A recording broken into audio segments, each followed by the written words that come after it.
Okay, so very very good afternoon everyone. कैसे हैं आप लोग? Am I audible? Am I visible? Good afternoon guys, very very good afternoon. So आज का session important है। कल मैं क्लास नहीं ले पाई थी because of the sore throat fever, काफी सारी प्रॉब्लम्स थी, तो इसलिए कल I was here, I was sitting कि यार अब क्लास लेती हूँ, बट इतनी हालत खराब थी ना that I couldn't take it.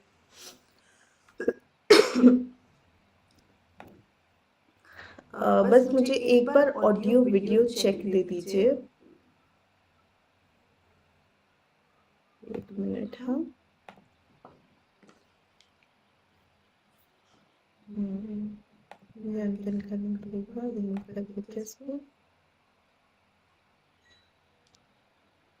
Double sound आ रहा है करण। ओके, अब नहीं आएगा। चलिए, बस यही कंफर्म करना था मेरे को। So very very good evening to all of you. आज हम लोग क्या करने वाले हैं, लाइक आज कल 2 दिन और हमें पार्टनरशिप को देना है। सो आज मैं आप लोग को यूनिट 2 रिवाइज करवाने वाली हूँ और कल हम लोग यूनिट 3 कंप्लीट करेंगे बिकॉज काफी गैप आ गया है, काफी बच्चों ने रिवाइज नहीं किया था, तो आज उसको पूरा यूज करते हैं हम लोग। ठीक है, now one more important thing, ध्यान से सुनना इस चीज को। अभी हमारी ये पार्टनरशिप खत्म होने के बाद इट्स हाई टाइम कि हमारा 45 डेज चैलेंज चालू हो जाएगा और 45 डेज चैलेंज के हिसाब से ही हम लोग इस तरीके से प्लान करेंगे कि हम लोग कैसे सिलेबस खत्म कर सकते हैं। Let me just tell you one thing like briefly कि मैंने इस तरीके से प्लान किया है कि तुम्हारा सिलेबस भी हो, तुम्हारा राइटिंग भी हो और तुम्हारा क्वेश्चन आंसर प्रैक्टिस भी हो। How I differentiate writing with question answer practice, मुझे लगता है मैंने जो भी पढ़ा है क्या मैं उसे बिना देखे अपनी लैंग्वेज में क्विकली लिख सकती हूँ, that is for me is writing. Okay, and then comes the question answer practice जो एग्जाम के पर्सपेक्टिव से मेरे को करना है। तो लॉ के specifically I tell you lectures ना थोड़े से ज्यादा होंगे, मतलब मैं पुराना कुछ नहीं तुम लोग को दूंगी because I know like law में सबसे ज्यादा बच्चा स्ट्रगल कर रहा है, तो इसलिए मैं तुम लोगों के साथ डबल सेशन लूंगी। कल से हम एक और चीज वापस रिज्यूम करें, दैट इज मेंटोरशिप। तो कल से 3 बजे मेरा मेंटोरशिप होगा and then we are going to do this वाला थिंग। तो बहुत सारी चीजें आई एम प्लानिंग, तो just stay tune with me, okay, and we are really going to enjoy a lot. Okay guys, करें स्टार्ट? चलो। तो जो लोग मुझे नहीं जानते, मैं हूँ Swati Agarwal, I am chartered accountant as well as company secretary. मैंने CA/CS BCom ऑनर्स किया and 10+ years I have been teaching. Now, regarding Indian Partnership Act Unit number 2, this particular unit is all about partnership का mechanism. कैसे चलेगी partnership, क्या क्या होता है उसमें, पार्टनर्स के क्या राइट्स है, पार्टनर्स के क्या ड्यूटीज है, क्या रिस्पॉन्सिबिलिटीज है, सब कुछ है इसके अंदर। सो starting with section number 9 and it ends with like 36 section पर। ओके, तो वहां तक हम लोग सारी चीजें देखकर चलेंगे। Section number 9, 10, 11, 12 and 13, these are very general section. They just talk about कि पार्टनर्स के राइट्स क्या है, ड्यूटीज क्या है, रिस्पॉन्सिबिलिटीज क्या है। सेक्शन नंबर 9 टॉक्स अबाउट कि पार्टनर्स का ड्यूटी क्या होता है। तो अगर मैं किसी को अपना पार्टनर बनाना चाहती हूँ तो I just want him to be true, faithful, है ना, and that is what is the duty of partner, is to be just and faithful to each other. They should render true accounts and full information and अगर partner नहीं है, उनका legal representative है, तो उसके सामने भी आप ट्रू और फेयर पिक्चर लेकर आओगे। ठीक है, इतना ही नहीं, अब जो इम्पोर्टेंट है ना मैं उसको स्टार मार्क भी कराती चलूंगी कि ये वाला सेक्शन इंपॉर्टेंट है, मार्क कर लो, ये कम इंपॉर्टेंट है, इसको जान दो। चिराग कंपनीज एक्ट का वापस रिविजन होगा उसमें बता दूंगी, अभी क्विकली तुमको बता देती हूँ। सो बेसिकली कंपनी का बाहर वालों से जो रिलेशन होता है वो मेमोरेंडम ऑफ एसोसिएशन डिफाइन करता है, लेकिन कंपनी के अंदर के रूल्स रेगुलेशन होंगे वो आर्टिकल्स ऑफ एसोसिएशन डिफाइन करता है। ओके, आ जाओ section number 10, that is indemnity for loss caused by fraud. अगर किसी एक पार्टनर ने फ्रॉड किया है तो उसके केस में अगर लॉस हुआ है फर्म को, देखो इट्स अ सर्कल, ये है हमारा क्रूर सिंह पार्टनर, इसने क्या किया, फ्रॉड किया, फ्रॉड करने से क्या हुआ, ये है हमारी फर्म, फर्म को हुआ लॉस। तो ये जो लॉस की भरपाई है ये इसी पार्टनर को करनी पड़ेगी क्योंकि ये इसकी वजह से हुआ है, बाकी के पार्टनर्स की इसमें कोई गलती नहीं थी। Section number 11 deals with determination of rights and duties of partners. हर एक पार्टनर का जो भी राइट्स है, जो भी ड्यूटीज है, वो डिटरमिन होते हैं पार्टनरशिप डीड में। तो पार्टनरशिप डीड या फिर जो पार्टनरशिप का कॉन्ट्रैक्ट है उसके अंदर क्लियरली मेंशन होते हैं पार्टनर्स के rights and duties. Okay, and partnership deed के अंदर ही ये भी मेंशन होगा, अगर होगा, कि पार्टनर ना एक्सक्लूसिव है, पार्टनर और कोई कॉम्पिटिटिव बिजनेस एक्टिविटी नहीं करने चाहिए, वो कोई और ट्रेडिंग एक्टिविटी नहीं करेंगे जब तक वो इस फर्म के पार्टनर है। तो उस केस में क्या है, इवन दो कॉन्ट्रैक्ट एक्ट का सेक्शन 27 कहता है कि आप किसी को बिजनेस करने से रोक नहीं सकते हो, लेकिन पार्टनरशिप में अगर आप ऑलरेडी पार्टनर हो तो आप कॉम्पिटिटिव बिजनेस करने से अपने पार्टनर को रोक सकते हो। Coming to section number 12 which talks about conduct of the business. हर एक पार्टनर का कंडक्ट कैसा होना चाहिए। तो ये जो सेक्शन है ना, सेक्शन 12, इसको मैं स्टार मार्क कर रही हूँ बिकॉज इससे क्वेश्चन पूछे जा सकते हैं। ओके, तो हर एक पार्टनर के पास राइट है कि वो बिजनेस में पार्टिसिपेट कर सकता है, अपनी ड्यूटीज डिलीजेंटली परफॉर्म कर सकता है। कोई भी डिफरेंस अगर आ रहा है ऑर्डिनरी मैटर्स से रिलेटेड जो कि बिजनेस से कनेक्टेड है, तो मेजॉरिटी से डिसीजन लेना है। एंड हर एक पार्टनर का राइट है कि वो एक्सेस कर सकता है, इंस्पेक्ट कर सकता है और कॉपी कर सकता है बुक्स ऑफ अकाउंट्स को। अगर किसी पार्टनर का डेथ हो जाता है तो उस केस में उसकी जो लीगल हेयर्स है, लीगल रिप्रेजेंटेटिव है, ड्यूली ऑथोराइज्ड एजेंट है, उनको भी राइट है कि वो बुक्स ऑफ अकाउंट्स इंस्पेक्ट कर सकते हैं। तो यहाँ पर पार्टनर बुक्स को इंस्पेक्ट कर सकता है, यहाँ पर legal heir books of accounts को इंस्पेक्ट कर सकते हैं। ठीक है, कोई भी डिसीजन है तो मेजॉरिटी से लेना है, ड्यूटीज डिलीजेंटली परफॉर्म करनी है और बिजनेस के कंडक्ट में पार्टिसिपेट करना उनका कंडक्ट है, उनकी ड्यूटी नहीं है ना, उनका अधिकार है, उनकी रिस्पॉन्सिबिलिटी नहीं है। Next, mutual rights and liability section number 13 में लिखे। तो now I will take you to class 11th और 12th। 12th में मोस्ट प्रोबेबली आपने पार्टनरशिप पढ़ा होगा, तो उसमें आपने देखा था कि 6% इंटरेस्ट हम लोग चार्ज कर लेते थे लोन पे, कुछ नहीं दे रखा तो हम प्रॉफिट शेयरिंग इक्वल कर लेते थे। So what gave us that power, है ना, क्यों करते थे हम, क्योंकि सेक्शन नंबर 13 में लिखा हुआ है। सेक्शन 13 कहता है अगर नहीं दे रखा तो रेम्यूनरेशन देने की जरूरत नहीं है पार्टनर्स को। ठीक है, पार्टनरशिप डीड में अगर प्रॉफिट शेयरिंग रेशियो नहीं है तो आप इक्वल दे दोगे। कैपिटल पे इंटरेस्ट आप तभी दोगे जब प्रॉफिट होंगे, अगर प्रॉफिट्स नहीं है तो इंटरेस्ट ऑन कैपिटल देना भी जरूरी नहीं है। लेकिन अगर पार्टनर से कैपिटल के अलावा आपने कोई भी एडवांस लिया है, यानी ये क्या है हमारा पार्टनर्स लोन, तो उस लोन पे या तो आपस में डिसाइड कर लो क्या इंटरेस्ट देना है, अगर नहीं डिसाइड किया तो 6% पर एनम का इंटरेस्ट देना पड़ेगा।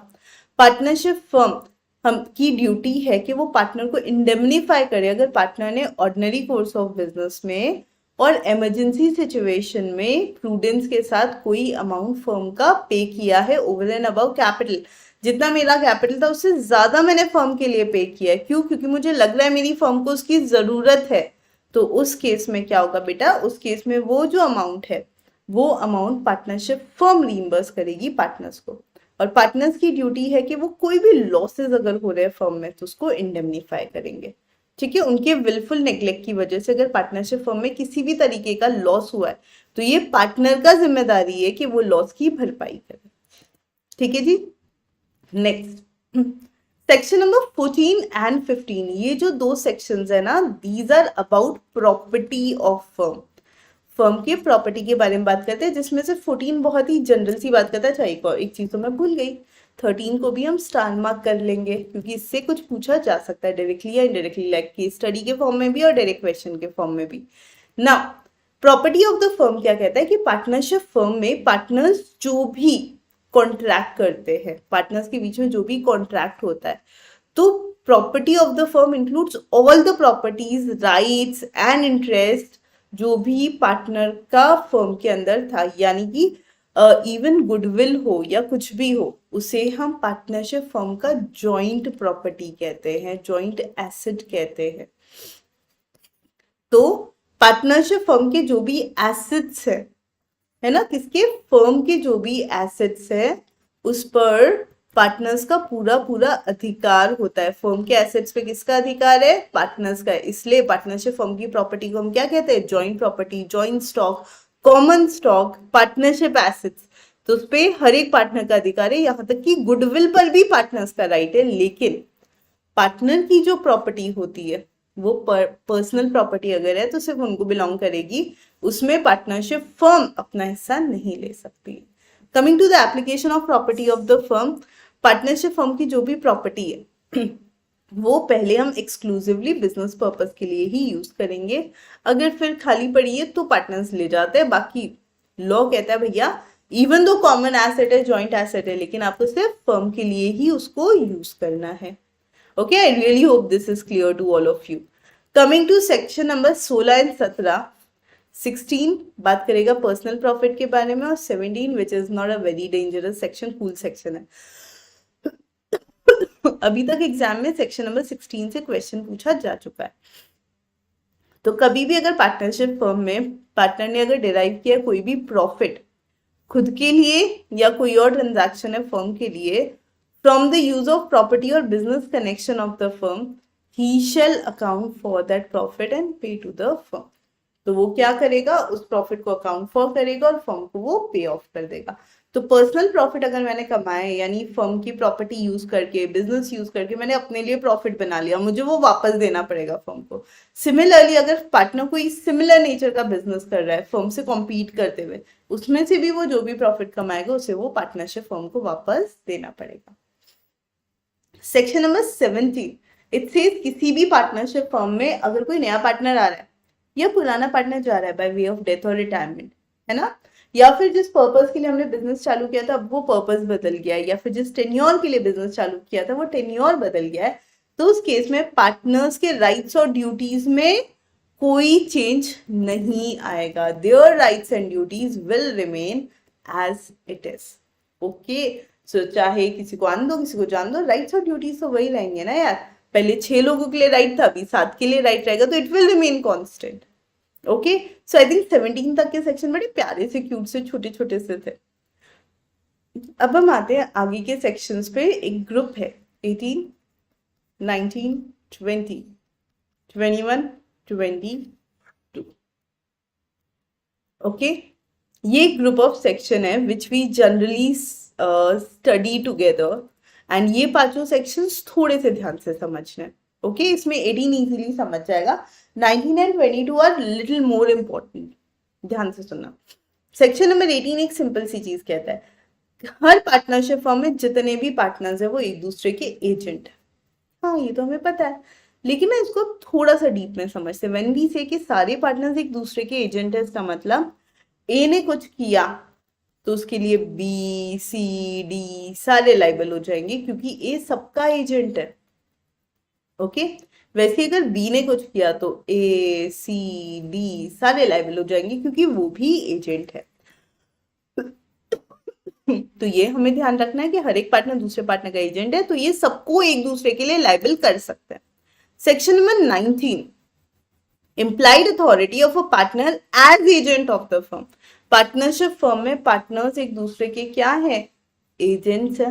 तो उन एजेंट्स की implied authority क्या है? तो subject to the provision of section number 22, section 22 के प्रोविजंस ध्यान में रखते हुए आप सेक्शन नंबर 19 पढ़िए।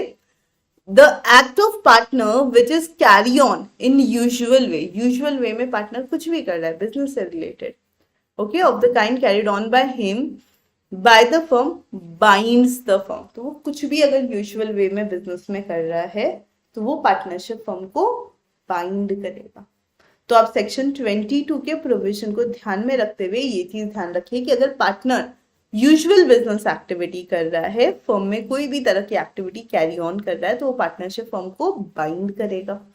ओके, तो it is the authority of a partner to bind the firm conferred by this section is called his implied authority। और इसी को हम implied authority कहते हैं क्योंकि पार्टनर कुछ भी कर रहा है तो पार्टनरशिप फर्म को क्या कर रहा है? बाइंड कर रहा है। लेकिन implied authority पार्टनर को ये 6-7 चीजें 8 चीजें करने का अथॉरिटी नहीं देती है। क्या क्या करने का अथॉरिटी नहीं देती है? आ जाओ ध्यान से देखते हैं। कोई भी डिस्प्यूट, कोई भी इशू चले उसको सीधा आर्बिट्रेशन में ले गए, आर्बिट्रेशन से पहले कोर्ट में ले जाना पड़ेगा, क्योंकि आपके पास कोई राइट नहीं कि आप सीधा आर्बिट्रेशन में ले जाओ। फर्म का बैंक अकाउंट ओपन कर रहे हो खुद के नाम से, नहीं आता इम्प्लाइड अथॉरिटी में ये। कोई भी क्लेम चल रहा है, कोई केस चल रहा है फर्म का किसी और के साथ, उस क्लेम को तुमने कॉम्प्रोमाइज कर लिया अकेले बिना पार्टनर से डिस्कस करे, नहीं कर सकते हो। ना ही कोई केस चल रहा है तो उसको विड्रॉ कर सकते हो फर्म के बिहाफ पर, और ना ही कोई लाइबिलिटी एडमिट कर सकते हो। तो किसी ने अगर हम पे केस किया 10 लाख का, हमने जाकर बोल दिया हाँ हम 10 लाख देने को तैयार है, आप अकेले डिसीजन नहीं ले सकते हो ये। ओके, तो you can not even withdraw any liability. Firm के बिहाफ पर इमूवेबल प्रॉपर्टी खरीद नहीं सकते हो, ना ही ट्रांसफर कर सकते हो, और किसी और पार्टनरशिप फर्म में पार्टनरशिप फर्म के बिहाफ पे पार्टनर भी नहीं बन सकते, लीगली भी नहीं बन सकते, फर्म थोड़ी कोई पार्टनर बन सकती है। ठीक है, तो ये सारे राइट्स इम्प्लाइड अथॉरिटी में नहीं आते हैं। अब आते हैं हम लोग सेक्शन 22, क्योंकि हमने क्या पढ़ा था 19 और 22 को साथ पढ़ना है। 22 कहता है कि कोई भी डॉक्यूमेंट अगर एग्जीक्यूट कर रहा है कोई भी पार्टनर, तो वो फर्म के बिहाफ पर अगर एग्जीक्यूट करेंगे तभी वो फर्म को बाइंड कर सकता है। सो आई हैव दिस डॉक्यूमेंट, एक लोन डॉक्यूमेंट है, मैं बैंक से लोन ले रही हूँ और मैंने सिर्फ मेरा साइन कर दिया और नीचे लिख दिया CS स्वाति अग्रवाल। ओके, उस केस में पता है क्या होगा, मैं लाइबल हूँ वो लोन पे करने के लिए, लेकिन मैंने तो फर्म के बिहाफ पे लेना है, तो यहाँ पर सब कुछ सेम रहेगा। मैं यहाँ पर लिखूंगी partner on behalf of whatever is the name of the firm। तो कभी भी कोई भी डॉक्यूमेंट आप एग्जीक्यूट मतलब साइन कर रहे हो, तो वो आपको पार्टनरशिप फर्म के बिहाफ पे साइन करना है, अगर आप वो चीज फर्म को बाइंड करना चाहते हो तो। ठीक है, फर्म के बेचारे के हाथ थोड़ी है कि वो आकर खुद साइन करेगी पार्टनरशिप फर्म, उसके बिहाफ पे साइन तो पार्टनर्स ही करते हैं, लेकिन वो फर्म के बिहाफ पे करते हैं। ओके, एक चीज करना भूल गई थी 19 और 22 का कंबाइंड क्वेश्चन आता है नॉर्मली, ये कि इन दोनों को साथ में एक्सप्लेन करो। तो साथ में ये दोनों सेक्शन कहते हैं, सेक्शन नंबर 19 कहता है कोई भी एक्ट अगर हम लोग यूजुअल बिजनेस एक्टिविटी में कर रहे हैं और पार्टनर अपनी अथॉरिटी में कर रहा है तो वो फर्म को बाइंड करेगा। ओके, अगर पार्टनर नॉर्मल कंडक्ट कर रहा है जो कि बिजनेस से रिलेटेड है, बिजनेस के नेचर का है, तो भी वो फर्म को बाइंड करेगा। एंड जब भी वो कोई डॉक्यूमेंट साइन करे तो उसमें फर्म के बिहाफ पर साइन करे, तभी वो एक्टिविटी फर्म को बाइंड करेगी। ओके, क्या क्या ऐसी जनरल चीजें, जनरल कमर्शियल नेचर हमने वर्ड पढ़ा था, तो क्या क्या ऐसी चीजें आती है जो फर्म को बाइंड करती है। तो अगर हम लोग कोई भी प्रॉपर्टी सेल या प्लेज कर रहे हैं पार्टनरशिप फर्म की, कर सकते हैं। गुड्स बाय कर रहे हैं पार्टनरशिप फर्म के अकाउंट पे, कर सकते हैं। मनी बोरो करना है, कॉन्ट्रैक्ट डेट्स करने हैं, हम लोग कर सकते हैं। ठीक है, इस सब के अलावा हम लोग ड्रॉ कर सकते हैं, साइन कर सकते हैं, एंडोर्स कर सकते हैं, ट्रांसफर कर सकते हैं कोई भी प्रॉमिसरी नोट या बिल ऑफ एक्सचेंज को। तो ये सारी एक्टिविटीज हम लोग कर सकते हैं। ठीक है, these are all general commercial nature. Next, coming to section number 20, कोई भी अगर पार्टनर्स है फर्म के जिनका कॉन्ट्रैक्ट हुआ है पार्टनर्स के साथ, वो एक्सटेंड या रिस्ट्रिक्ट हो सकती है उनकी लाइबिलिटी। तो जितना लाइबिलिटी है उससे ज्यादा बढ़ भी सकती है, कम भी हो सकती है। कब होता है, ध्यान से सुनना। अगर कोई पार्टनर है ए, उसने बी से लोन लिया है 1000 रुपए का, किसके नाम पे, फर्म के नाम पे, लेकिन ये इसकी अथॉरिटी से ज्यादा है, बियॉन्ड है, लेकिन इसने ये पैसा यूज किसके लिए किया है, फर्म के ही लोन का रीपे करने के लिए किया है।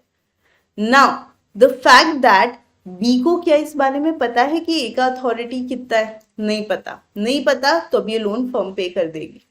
लेकिन अगर बी को पता है कि ए का तो अथॉरिटी भाई 500 रुपए का था, फिर भी उसने 1000 दे दिए, तो अब फर्म 500 रुपए के लिए लायबल है, 500 के लिए नहीं है। क्यों नहीं है, क्योंकि तुमको पता था उसकी अथॉरिटी नहीं है, फिर भी तुमने क्यों दिया, तुम्हारी बेवकूफी।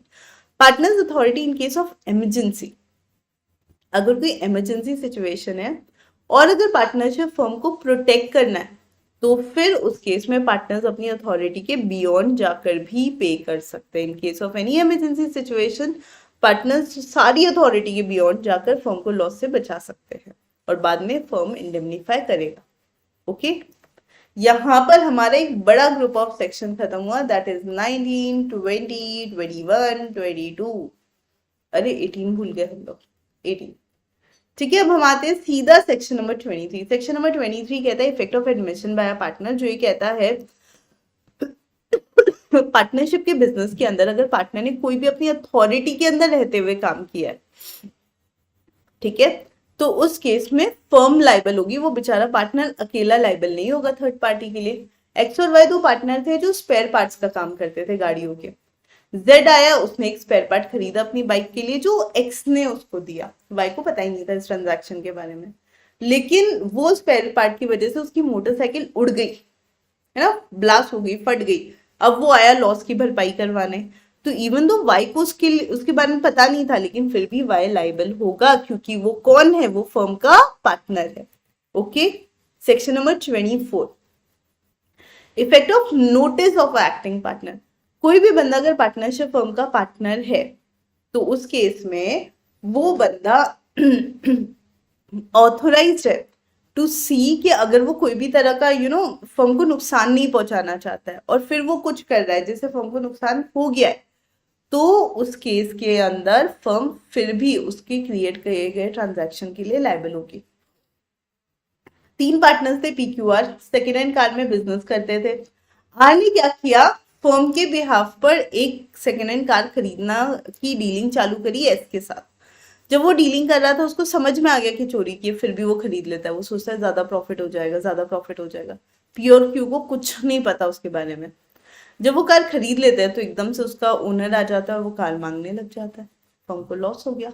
अब उसका इंटेंशन फ्रॉड करना था? नहीं, उसने तो ये सोचा ज्यादा प्रॉफिट कमा लेगा। सारे पार्टनर्स लायबल होंगे, वो अकेला लायबल नहीं होगा। Next, liability to third party.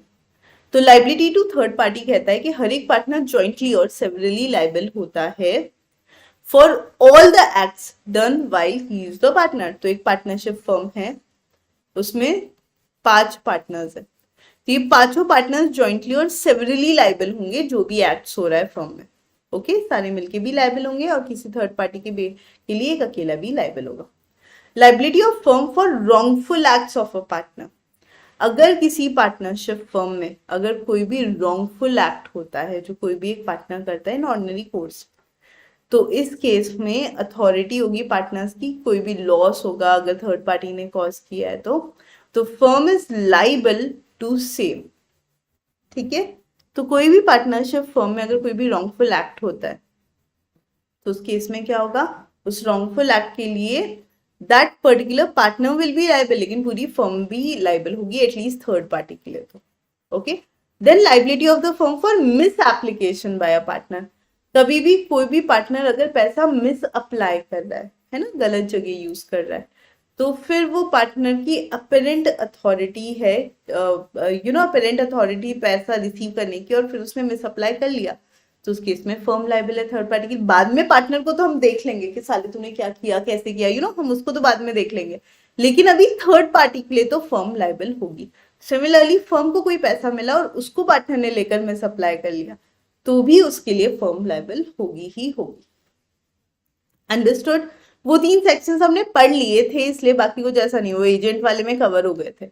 Now coming to next 2 important section. Section number 29 भी इंपॉर्टेंट है और 30 भी इंपॉर्टेंट है। आपने पूछा नहीं लेकिन मैं बता देती हूँ। सेक्शन नंबर 28 यूनिट 1 में हमने पढ़ लिया था स्टॉपल वाला।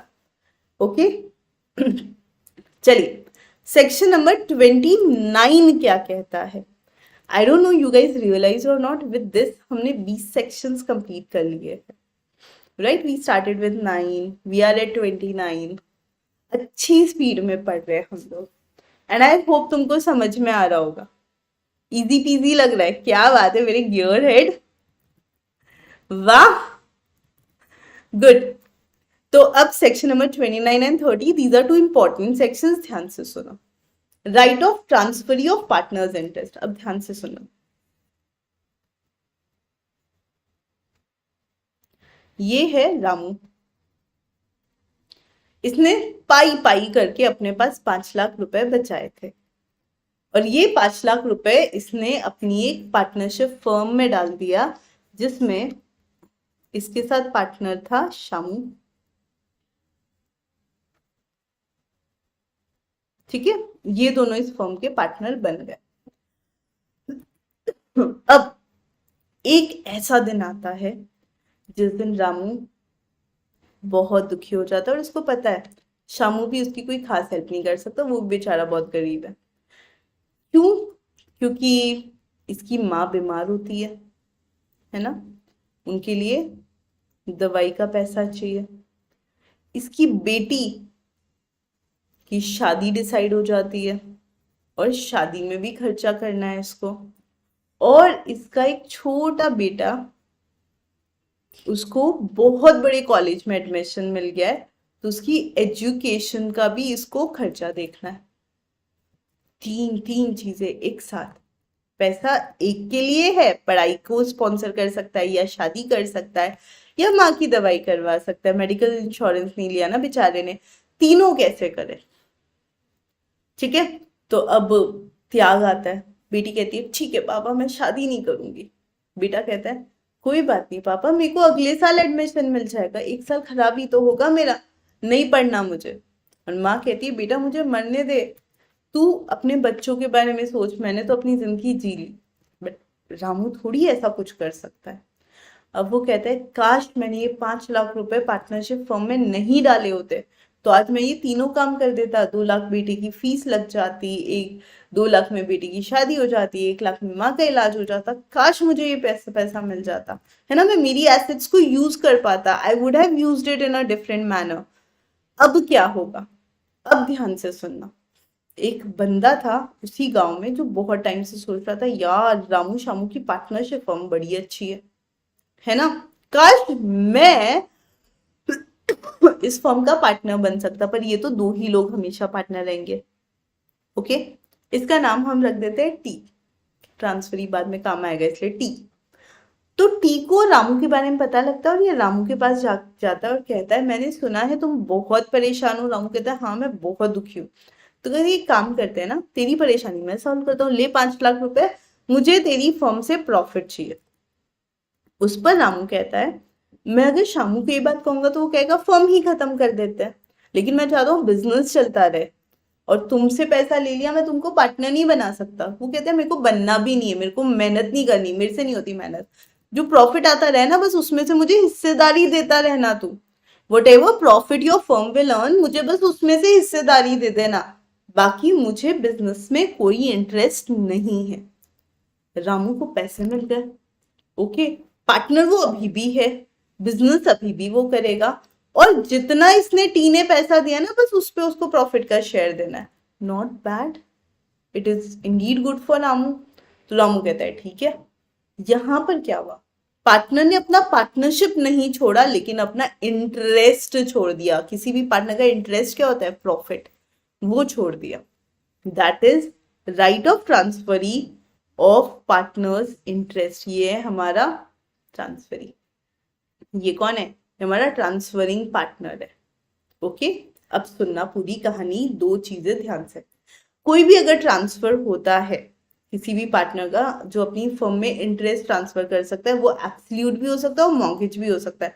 वो हो सकता है कहते हैं यार 5 लाख के बदले में मैं तेरे से उधारी ले रहा हूँ और 5 लाख तेरे पास एक तरीके से मेरे फर्म का इंटरेस्ट मॉर्गेज है, वो भी चलता। या फिर वो चार्ज भी क्रिएट करवा सकता है। During the continuance of firm, जब तक फर्म चलती रहेगी, ये जो पार्टनर है ये एंटाइटल, मतलब ये जो ट्रांसफरी है ये एंटाइटल नहीं है कि वो इंटरफेयर करे बिजनेस में या बुक्स ऑफ अकाउंट्स मांगे या बुक्स ऑफ अकाउंट्स को इंस्पेक्ट भी करे, उसको कोई अधिकार नहीं है। वो सिर्फ अपने हिस्से का प्रॉफिट लेकर चुपचाप बैठ सकता है। उसको कहेंगे भैया अपने हिस्से का प्रॉफिट लो और तुम चुपचाप बैठ जाओ, नहीं, ये स्लीपिंग पार्टनर तो पार्टनर होता है, ये पार्टनर ही नहीं है। इसने सिर्फ इंटरेस्ट खरीदा है, उसको कोई इंटरेस्ट नहीं है बाकी फर्म में, ठीक है मुझे प्रॉफिट का हिस्सा मिलता रहे, दैट्स इट। Okay, next. तो ट्रांसफरी क्या लेगा? अपना प्रॉफिट का हिस्सा लेगा, लेकिन उसके लिए बुक्स ऑफ अकाउंट्स नहीं मांग सकता, वो फर्म में डिसीजन मेकिंग में इंटरफेयर नहीं कर सकता, कुछ नहीं कर सकता। If the firm is dissolved, है ना, फर्म बंद हो रही है, या फिर रामू किसी दिन सोच ले कि अब मुझे फर्म छोड़नी है, तो उस केस में अब ट्रांसफरी क्या मांग सकता है? अपना शेयर कहेगा अच्छा ठीक है ना, फिर तो मुझे मेरा 5 लाख रुपया वापस दे दो, मेरा शेयर ऑफ एसेट्स दे दो, मैं 50% का ओनर हूँ, जो भी एसेट्स उसका 50% मेरे को दे दो, 50% शामू ले लेगा। That's it. तो जिस दिन डिसॉल्व होगा उस दिन वो अपना शेयर ले लेता है और निकल लेता है, या फिर ट्रांसफरिंग पार्टनर अगर फर्म छोड़ रहा है तो भी वो अपना हिस्सा मांग सकता है कि इसको मत देना, अब मैं हूं, मुझे दे दो। Clear? Right of transferee easy था ना, मजा आया ना? चलो अब हम चलते हैं section number 30 which is also equally important, minor admitted for the benefits of the firm. Okay,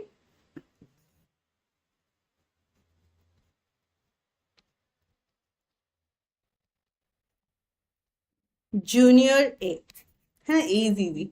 तो ये हमारा जूनियर ए, ये एक माइनर है, और अब ही wants to be a partner of a partnership firm. ठीक है, एक पार्टनरशिप फर्म है डबल ए, इसमें जूनियर ए कहता है मुझे भी प्लीज पार्टनर ले लो, तो फिर हमारी ट्रिपल ए फर्म बन जाएगी, तो क्या आप मुझे पार्टनर बना दोगे? तो जवाब आता है नहीं नहीं, हम माइनर को पार्टनर नहीं बनाते, और तुझे पार्टनर बना के हमें फायदा ही क्या, है ना? तुझे पार्टनर बनाएंगे, प्रॉफिट में से हिस्सेदारी देना पड़ेगा, तेरा कोई कंट्रीब्यूशन थोड़ी है। तो जूनियर ये कहता है ऐसा नहीं है, मेरा बहुत बड़ा कंट्रीब्यूशन है, तुमको पता नहीं है, मैं रोबोटिक में एक्सपर्ट हूँ, मैंने बड़े बड़े अवार्ड्स जीते हैं, तो तुम्हारी जो टेक्निकल टेक्नोलॉजी वाली कंपनी है उसमें मैं आ गया तो तुम्हारा एकदम गुडविल बढ़ जाएगा। दोनों एज सोचते हैं यार बात तो सही है, इसको ले लिया ना तो अपना गुडविल बढ़ जाएगा और इससे अपन प्रॉफिट तो कमा ही लेंगे। ओके, अब जैसे ये फर्म में जाता है उसके बाद में कुछ चीजें हैं जो ध्यान में रखनी पड़ती है इन सबको। अगर माइनर है तो वैसे तो वो पार्टनर बन ही नहीं सकता था, लेकिन अगर सारे पार्टनर्स अग्री करते हैं तो वो पार्टनर बन जाता है, लेकिन सिर्फ बेनिफिट्स के लिए। इस पार्टनर का अधिकार है पार्टनरशिप फर्म के सारे प्रॉपर्टीज पर, सारे प्रॉफिट्स पर भी इसका भी अधिकार है। ठीक है, और ये कभी भी बुक्स ऑफ अकाउंट्स इंस्पेक्ट कर सकता है और उसकी कॉपी भी ले सकता है। माइनर का जो शेयर होता है वो लाइबल होता है पार्टनरशिप फर्म के एक्ट्स के लिए, लेकिन माइनर कभी भी पर्सनली लाइबल नहीं होता है। ओके, एक मिनट है बच्चों। हाँ जी, hello.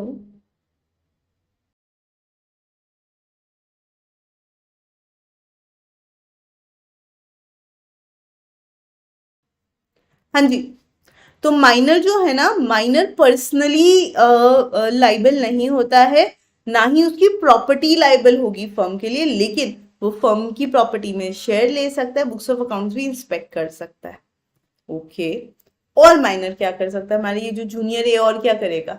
Minor may not sue the partners for the accounts or the payment or the share or the profits of the firm, but वो जब चाहे तब उनसे डिमांड कर सकता है। अगर लगता है ना बाकी के पार्टनर्स उसको उसका प्रॉफिट का हिस्सेदारी नहीं दे रहे, डेफिनेटली ही कैन सू।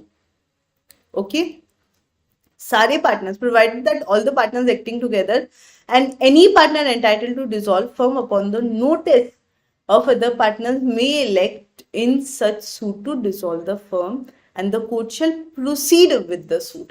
समझ गए? अगर कभी भी ऐसी कोई सिचुएशन आती है ना कि माइनर कह देता है भैया मेरे को प्रॉफिट नहीं मिल रहा है, और कोई एक पार्टनर आके कहता है ठीक है ना फिर तो चलो फर्म बंद कर देते हैं, बाकी फर्म बंद हो जाएगी। ओके, मीरू बेटा आपके क्वेश्चन का आंसर अभी तक मैंने कुछ भी करवाया हो कोई टेंशन मत लो, है ना? जैसे ये पार्टनरशिप कल खत्म हो रहा है हमारा, कल पार्टनरशिप खत्म हो जाएगा, कल मैं आपको स्टडी स्ट्रैटेजी दूंगी अगले 45 डेज के लिए। एक्चुअली एग्जाम में तो 60 दिन है, 45 दिन की स्ट्रैटेजी दूंगी, लास्ट के 15 दिन में क्या करेंगे वो भी स्ट्रैटेजी दूंगी। और ये 45 डेज में मैं डेली तुमको एक टारगेट दे रही हूँ, एक दिन पहले वो टारगेट मैं नेक्स्ट डे कराऊंगी, यानी अगले 45 दिन एक भी दिन मैं भी छुट्टी नहीं लूंगी, आप भी छुट्टी नहीं लोगे। बहुत स्ट्रिक्ट टारगेट से, ध्यान रखना। Okay, I gonna take like little bit छुट्टी उस दिन, लेकिन तुमको छुट्टी नहीं मिलेगी, you guys will have to give test. मतलब बहुत मजा आने वाला है, डेली डेली, इवन संडे को I am gonna take like this Sunday तो I am gonna take your class. ठीक है, कॉन्ट्रैक्ट एक्ट बेटा मीरू मेरा टारगेट है कि मैं आपको टोटल 15 घंटे में कराऊं, और 15 घंटे एक एक दिन में 2-2 घंटे लेकर मैं प्लान कर रही हूँ। ठीक है, डोंट वरी, लाइक बहुत जल्दी 7 से 8 दिन में आपका कॉन्ट्रैक्ट हो जाएगा और बहुत डिटेल में होगा। चलो आगे बढ़े। जैसे ही माइनर मेजर हो जाता है फिर क्या होगा, जैसे ही आप मेजर हो रहे हो, है ना, जूनियर ए बन रहा है, उसके 6 महीने के अंदर अंदर उसको ऑब्टेन करना है knowledge that he had been admitted to the benefits of the firm, और अब उसको डिसाइड करना है whether he want to continue to be the partner और he don't want to be the partner of the firm. अब major हो गया, अब सिर्फ बेनिफिट्स नहीं है, अब लॉस भी शेयर करना है। अब क्या फर्म का पार्टनर बने रहना चाहते हो या नहीं, तो 6 महीने के अंदर अंदर उसको ये डिसीजन देना है। If he fails to give such notice he shall become the partner. मतलब अगर नहीं बनना चाहता है तो उसको नोटिस देना ही पड़ेगा कि अब मैं फर्म से मेरा कोई लेना देना नहीं है, I don't want to be the partner. लेकिन 6 महीने में वो कुछ भी नहीं बोल रहा है, हाँ भी नहीं नहीं भी नहीं, तो हम कहेंगे भैया पार्टनर नहीं है ना। आप पार्टनर ऑटोमेटिकली बन गए हो, कुछ नहीं कहना, मतलब you want to continue to be the partner. Okay, where any person has been admitted as minor to the benefits of the firm। ठीक है, लेकिन उसको तो पता ही नहीं था कि वो फर्म का पार्टनर भी है। ये है ए, ये है मिसेस ए की वाइफ, उनका बेटा था जूनियर ए। इन दोनों ने मिलकर अपनी फर्म में जूनियर ए को भी पार्टनर बना के रखा था और इसको कभी पता ही नहीं चला ये। अब वो मेजर हो गया, अभी भी उसको नहीं पता। अचानक से एक बार फर्म में लॉस हो जाता है और इससे डिमांड आती है कि भैया पैसे दो। खाए के पैसे, लॉस के मैं क्यों दूं, तुम पार्टनर हो। अरे मुझे तो पता ही नहीं है मैं पार्टनर हूँ, मम्मी पापा क्या करके गए मुझे थोड़ी ना पता, मुझे ध्यान ही नहीं है कि मैं पार्टनर हूँ। तो since he was not aware that he was a partner, जैसे ही उसको पता चला कि वो पार्टनर है, उस डेट से 6 मंथ्स में उसको डिसाइड करना है वो पार्टनर बने रहना चाहता है या नहीं। लेकिन उसको नहीं पता था, ये चीज उसी को प्रूव करनी है। Okay, he will have to prove this कि भाई मुझे पता ही नहीं था मैं पार्टनर हूं। ओके, चलो, so such person will become a partner. जब भी वो बंदा पार्टनर बनता है उस दिन से मेजर होते ही उसके सारे राइट्स और लाइबिलिटीज कंटिन्यू हो जाएंगे जैसे बाकी पार्टनर के होते हैं। वो खुद भी अब पर्सनली लाइबल है जैसे बाकी पार्टनर होते हैं। उसका शेयर जो है प्रॉपर्टी में वो बाकी पार्टनर्स की तरह परमानेंट हो जाएगा और फर्म का प्रॉफिट भी। ओके, लेकिन अगर वो इलेक्ट करता है कि भैया मुझे पार्टनर नहीं बनना है, तो उसके राइट्स और लाइबिलिटीज माइनर वाले रहेंगे जब तक कि पब्लिक नोटिस ना आ जाए। His share shall not be liable for the acts of the firm and he is entitled to sue the partners for his share। जा रहा है ना, जाते जाते तो डेफिनेटली केस कर ही सकता है। यहां पर सेक्शन नंबर 30 खत्म हुआ, which was very very important section. आई बात समझ में, आगे चले।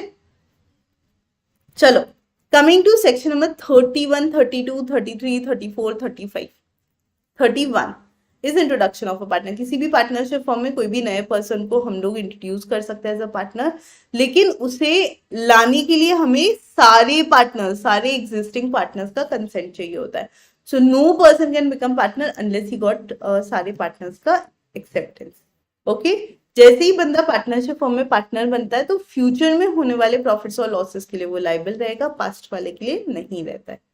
नेक्स्ट, अगर किसी पार्टनरशिप फॉर्म में 2 ही पार्टनर्स है तो 32, 33, 34, 35 उस पर नहीं लगेगा। लेकिन अगर 2 से ज्यादा है तो आप ये लगा सकते हो। पहला है रिटायरमेंट। कोई भी पार्टनर अगर चाहे तो पार्टनरशिप फॉर्म से रिटायर हो सकता है with the consent of all other partner. जितने भी दूसरे पार्टनर है सबका कंसेंट लगता है in accordance with the express agreement by the partners. तो सारे पार्टनर्स का कंसेंट लगेगा एक्सप्रेस एग्रीमेंट के थ्रू। अगर पार्टनरशिप एट विल है तो वो नोटिस देकर भी रिटायरमेंट ले सकता है। रिटायरिंग पार्टनर्स को अपनी सारी लाइबिलिटीज डिस्चार्ज करनी होती है जो भी थर्ड पार्टी के टुवर्ड्स उसकी तरफ से पेंडिंग है। रिटायरिंग पार्टनर तब तक लाइबल रहता है फर्म का या थर्ड पार्टी का जब तक कि वो पब्लिक नोटिस ना दे दे रिटायरमेंट का। ओके, तो हम अगर आप रिटायर हो रहे हो तो ये बहुत कंपल्सरी। अगर आप एक्टिव स्लीपिंग पार्टनर पे ये सेक्शन नहीं लगेगा, लेकिन अगर आप एक्टिव पार्टनर हो, है ना, पार्शियली एक्टिव पार्टनर हो, तो भी ये वाला सेक्शन लगेगा कि पब्लिक नोटिस जब तक नहीं दोगे तब तक आप लाइबल रहोगे। Okay, and given by the retire partner. Next, partner is set to be retire when he ceases to be the member of the firm. जैसे ही वो फर्म का मेंबर नहीं रहेगा वैसे हम कहेंगे भैया ये पार्टनर नहीं है। लेकिन अगर पार्टनर फर्म को छोड़ रहा है इसका मतलब ये नहीं जरूरी है कि फर्म भी बंद हो जाए। विष्णु चंद्र वर्सेस चंद्रिका प्रसाद के केस में यही था, पार्टनर फर्म से एग्जिट ले रहा था और कह रहा था फर्म बंद करो, तो बाकी के पार्टनर्स कह रहे थे अभी हम जिंदा हैं, अभी आप कैसे ऐसा कर सकते हो, है ना। Next, now what are the liabilities of outgoing partner. कभी भी किसी पार्टनरशिप फर्म में अगर कोई बंदा छोड़कर जा रहा है ना, रिटायर हो रहा है, तो उस केस में he will not be liable to any third party. Okay, कब? जब वो पब्लिक नोटिस दे दे उसके बाद। Coming to section number 33, out of all the sections this seems the most important, that is expulsion of a partner। कभी भी किसी पार्टनरशिप फर्म में हम किसी पार्टनर को निकाल सकते हैं, एक्सपेल कर सकते हैं, लेकिन एक्सपेल करने के लिए मेजॉरिटी में डिसीजन लेना है हमें और गुड फेथ में डिसीजन लेना है। ठीक है, मेजॉरिटी ऑफ द पार्टनर चाहे तो किसी एक पर्टिकुलर पार्टनर को निकाल सकते हैं, गुड फेथ में निकाल सकते हैं अगर वो राइट कॉन्ट्रैक्ट ने दिया है तो। Now my question is what do we mean by good faith. Good faith का मतलब होता है कॉन्ट्रैक्ट में एक्सपल्शन का राइट हो, मेजॉरिटी से डिसीजन हो और गुड फेथ में हो। और गुड फेथ का यहाँ पर मतलब है क्या ये जो एक्सपल्शन हुआ is it in interest of the firm, partnership firm के हित में है, क्या हमने एक्सपेल करने से पहले नोटिस और अपॉर्चुनिटी ऑफ बीइंग हर्ड दिया। अगर ये तीनों चीजें यस यस है, इसका मतलब क्या है, गुड फेथ है, डिसीजन मेजॉरिटी से होना चाहिए और कॉन्ट्रैक्ट में ये राइट होना चाहिए कि हम किसी को निकाल सकते हैं। Okay, this is section number 33। Okay, and this is important as well, मैंने मार्क किया है स्टार। 34 के बारे में बात करें, it is about insolvency of a partner, कि कभी भी पार्टनरशिप फर्म में कोई पार्टनर अगर इंसॉल्वेंट हो गया तो क्या होगा। तो इंसॉल्वेंट जब भी पार्टनर होता है, एडजुडिकेटेड एज इंसॉल्वेंट हो जाता है, उसकी इमीडिएट इफेक्ट से अब वो फर्म का पार्टनर नहीं है। Okay, majority of the cases में फर्म भी डिसॉल्व कर देते हैं हम लोग, लेकिन जरूरी नियम करेगी। So under the contract between the partner the firm is not dissolve by adjudication of partner as an insolvent, वो चल सकती है। ओके, पार्टनर की एस्टेट ऑफ फर्म के लिए लायबल नहीं है और फर्म अब पार्टनर के लिए लायबल नहीं है। तो ये डायग्राम मुझे बड़ा पसंद है। ये कहता है कि इफेक्ट ऑफ इंसॉल्वेंसी क्या है, इंसॉल्वेंट पार्टनर अब पार्टनर नहीं रहेगा। Okay, he ceases to be the partner from the very date of adjudication. Then जो भी एस्टेट इंसॉल्वेंट पार्टनर की है वो फर्म के लिए लायबल नहीं है और फर्म अब इंसॉल्वेंट पार्टनर के लिए लायबल नहीं है। And normally it generally happens कि अगर पार्टनर इंसॉल्वेंट हो जाते हो तो हम फर्म को बंद कर ही देते हैं, कंपल्सरी नहीं कर देते। Next, what is the liability of estate of disease partner. अगर किसी पार्टनर की डेथ हो गई तो क्या होगा। अब डेथ तो बता के नहीं होती है, कभी भी हो सकती है। So firm is not dissolve by the death of a partner, बल्कि जो लीगल हेयर है उसको हम डिजीज पार्टनर का शेयर दे देते हैं। ठीक है जी, यहां तक समझ में आया। सेक्शन नंबर 35 तक काफी इंटरेस्टिंग है। अब सिर्फ 2 ही सेक्शन बचे, 36 एंड 37, और यहाँ पर हमारा यूनिट नंबर 2 खत्म हो जाएगा। So we started with like section number 9 and we ended on 37। Almost 30 sections पढ़े हमने। Okay, 29 sections to be precise पढ़े। आ जाओ, क्या कहता है ये section. So right of outgoing partner to carry on competitive business. तो जनरल रूल कहता है यार कि अगर आप फर्म को छोड़ के जा रहे हो तो आपको कॉम्पिटेटिव बिजनेस नहीं करना चाहिए, और कर रहे हो तो यार सेम नाम मत रखो, कस्टमर्स को सॉलिसिट मत करो। लेकिन इसका एक स्पेशल प्रोविजन कहता है कि पार्टनरशिप अग्रीमेंट में अगर पार्टनर्स ने अग्री किया है कि हम फर्म छोड़कर सिमिलर काम नहीं करेंगे within specific local limits और समथिंग, तो फिर वो एप्लीकेबल रिस्ट्रिक्शन है। Agreement shall be valid if the restriction is imposed are reasonable. जो भी रिस्ट्रिक्शन यहाँ पर इम्पोज हुई है अगर वो रीजनेबल है तो यस डेफिनेटली। ठीक है, सो पार्टनर्स जो भी हैं वो अग्रीमेंट कर सकते हैं बाकी के पार्टनर्स के साथ कि हम कैरी ऑन नहीं करेंगे सिमिलर बिजनेस। ओके, तब उनके ऊपर रिस्ट्रिक्शन आ जाता है कि कॉम्पिटिटिव बिजनेस नहीं कर सकते। Coming to section number 37, right of an outgoing partner in certain cases to share subsequent profit. क्या कभी ऐसा हो सकता है यार, हाँ कंटिन्यूइंग 38 तक है तभी है ना, 30 सेक्शंस पढ़ेंगे। हाँ, सो सेक्शन नंबर 37 कहता है कि कोई भी पार्टनर अगर पार्टनरशिप फर्म छोड़ के जा रहा है तो क्या वो प्रॉफिट शेयर करेगा, नहीं। लेकिन कुछ पार्टनर्स है जो छोड़ के जाने के बाद भी प्रॉफिट शेयर करते हैं। कौन सा, जिनका फाइनल सेटलमेंट नहीं हुआ, ऐसा आउटगोइंग पार्टनर जिसकी एस्टेट अभी भी फर्म के पास है, जिसका काफी बढ़िया कैपिटल इन्वेस्टेड है, तो उस केस में या तो तुम 6% इंटरेस्ट दे दो या फिर प्रॉफिट में से शेयरिंग दे दो, what ever you guys decide. And last but not the least section number 38, यहाँ पर हमारे 30 सेक्शंस खत्म हो गए। 38 कहता है effect of continuing guarantee. Now ये मिस्टर मुक्कू, समझ गए ना, मुकेश जी अंबानी। अब मुक्कू जी एक पार्टनरशिप फर्म में पार्टनर थे। अब सोचो इस फर्म की क्या गुडविल होगी भाई, कोई भी लोन दे देगा। Okay, now this firm wants to take some loan और गारंटी चाहिए थी। रिच पर्सन था, है ना, उसका नाम ही रिची रिच था। रिची रिच कहते मैं हूं ना, मैं गारंटी देता हूँ। और उसने कहा बार बार क्या गारंटी दूं। वो बैंक के पास जाता है और बैंक को जाके बोलता है कि देखो वो जो पार्टनरशिप फर्म है वो जितना भी लोन लेती है ना, 50 करोड़ तक, वहां पर मेरी गारंटी है। वो जितनी बार लेती है देती है लेती है देती है, मेरी कंटिन्यूस गारंटी है। ये कंटिन्यू गारंटी देकर आ गया RR. Now what happen, after 2 years Mukherjee इस फर्म से निकल जाता है। अरे उन्हीं को देख के तो आरआर ने गारंटी दी थी। अब वो क्या करेगा, वो भी बैंक के पास जाएगा कि भैया फ्यूचर ट्रांजैक्शन के लिए मैं लायबल नहीं हूं, मैं गारंटी रिवोक करता हूँ। सो कंटिन्यूइंग गारंटी कभी भी कोई भी पर्सन तब देता है जब कोई ट्रांजैक्शन एग्रीमेंट हम लोग बनाते हैं और हमें लगता है कि सारे फ्यूचर ट्रांजैक्शन के लिए ये चीज वैलिड हो सकती है। लेकिन कंटिन्यूइंग गारंटी रिवोक कब होती है, जब कोई भी चेंज होता है फर्म के कॉन्स्टिट्यूशन में, कोई पार्टनर चला गया, बिजनेस चेंज कर दिया, कुछ भी अगर ऐसा हो गया तो हम क्या कर सकते हैं, कंटिन्यूइंग गारंटी को रिवोक कर सकते हो। So if there is any change in the firm, continuing guarantee can be revoked from the firm. हम क्या कर सकते हैं, पार्टनरशिप के अंदर वो कंटिन्यूइंग गारंटी वापस ले सकते हैं। हम कह सकते हैं कि भैया हमने तो गारंटी मुक्कू जी को देखकर दी थी, आपको कैसे हम गारंटी देते हैं, आप पे नहीं है हमको भरोसा। जिस एक ही इंसान पे, एक लौते इंसान पे भरोसा था, वो अब फर्म का हिस्सा नहीं रहा। इसी के साथ हमारा यूनिट 2 खत्म होता है। There are lot of students who keep on worrying about unit 2, हो नहीं रहा है, कैसे होगा, हम कैसे करेंगे।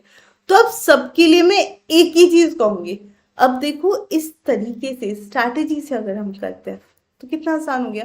30 सेक्शंस पढ़ लिए यार हमने 50 मिनट में। मतलब मुझे लगता है 2-5 मिनट तो ये वो, मतलब 40 मिनट मैं मानती हूँ इफेक्टिव, 45 मिनट चलो इफेक्टिव पढ़े होंगे हम लोग। 45 मिनट्स में हमने 30 सेक्शंस रिवाइज किए हैं और मुझे लगता है बहुत डिटेल में किया है, ऐसे भगाया नहीं है मैंने कहीं पर भी। तो सोचो ना कितना मस्त है ना, मजेदार। हमारे गियरड कहते हैं एक दिन में करा दो मैम पूरा कॉन्ट्रैक्ट, दैट नहीं हो सकता। they make us feel so proud and apart from that all I would say is कि तुम लोग भी अगर रेगुलर रिविजन करते हो, ईमानदारी से पढ़ाई करते हो, तो you could be next that student. तो आपको क्या करना है, बस ईमानदारी से पढ़ते रहना है, मेहनत करते रहना है, and if you will do it that way ना, trust me you guys can also produce wonderful result. Okay, so we got like more than 6 AIRs and सारे मतलब बहुत ही जबरदस्त रिजल्ट आया उन सारे AIRs का। And apart from that there are lot many students जिनके 400 के ऊपर का टोटल था। ओके, आई थिंक 441 वगैरह में AIR आ गई, लेकिन 400 के ऊपर वाले बच्चे भी काफी सारे थे। तो they all were like very very deserving कि भैया उनमें से भी किसी की भी रैंक आ सकती थी, है ना, मस्त। तो you should be that next student. Similarly foundation की बात करें तो 300 के ऊपर बहुत सारे बच्चे हैं एंड जो इस बार का रिजल्ट है, मुझे तो लगता है ICAI फाउंडेशन में अगर रैंक दे रही होती थी ना, all the students could be the one जिनको मतलब रैंक आ जाती। ठीक है, now I tell you this is your Baahubali team. पुराने कोई भी सेशंस देखने तो आप यहाँ पर ये स्कैन कर सकते हो। हमारे इंटरमीडिएट के न्यू बैचेस चालू हो रहे हैं, तो आपके कोई भी सीनियर भैया दीदी कोई भी हो उनको आप बता देना, AG OG हो तो भी बता देना कि भाई यहाँ पर पूरे बैचेस चालू हो रहे हैं and these are the rankers producing teachers. Okay, इतना ही नहीं, अगर फाउंडेशन का सब्सक्रिप्शन लेना है तो जैसे 10,000 रुपीज, अभी तो डिस्काउंट भी ज्यादा चल रहा है। ओके, तो अप्लाइंग कोड एकाग्रता, without applying also you will get, Holi का स्पेशल डिस्काउंट है अभी। तो फाउंडेशन का सब्सक्रिप्शन जो तो मुझे पता है 9,000 में ही मिल जाएगा and same goes with 9 month subscription will also you'll get at lesser price. Books के साथ चाहिए तो 14,000 और 16,000 है. Again with the discount it would be further reduced. अगर आप फाउंडेशन के रेगुलर क्लासेस लेना चाहते हो या फिर अगर आप रिकॉर्डेड क्लासेस लेना चाहते हो तो वो भी आप ले सकते हो हमसे. Okay, thank you so much guys, take care. कल मिलते हैं हम लोग